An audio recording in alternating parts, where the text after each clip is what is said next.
Okay, so here we are, and we're halfway through the week, and we come back to this idea of peace in Zion, but with a little bit of a twist.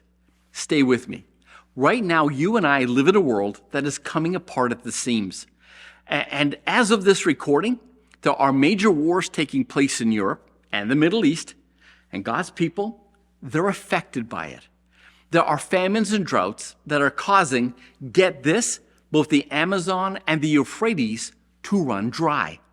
North America was plagued by forest fire after forest fire, and make no mistake, God's people were affected by what's going on.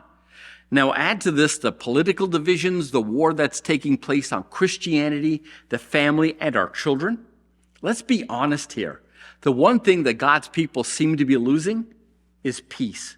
Oh, I'm not talking about the personal peace and assurance that comes from a relationship with God.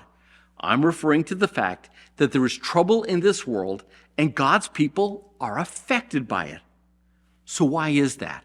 Because you and I live in the world, and what affects the world affects you and me.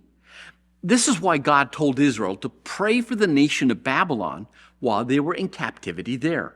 God told them to get jobs, build homes, plant gardens, and to pray that God would bless Babylon. Did you catch that?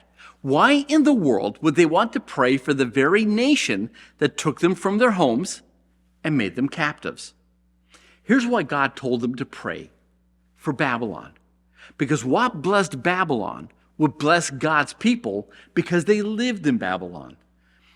Their survival and prosperity, the prosperity of God's people, was tied to the nation in which they lived. Now, don't miss the point of today's lesson. The reverse is also true. When God is with his church, he is also with the nation. As long as we're in the city, God's in the city. As long as we're in the university, God is in that university.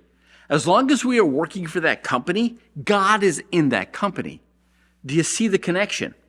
Whether your city or community know it or not, the church is critically important to that community's health and spiritual well-being because God lives where his people live. And God has intended that what blesses the church should also bless its community. In other words, we're not of this world, but we are in it. And as long as we are in it, it's our job to pray for it and do all that we can to bless it. Well, again, that was our nugget for today. Have a look at your lesson. I'll see you tomorrow.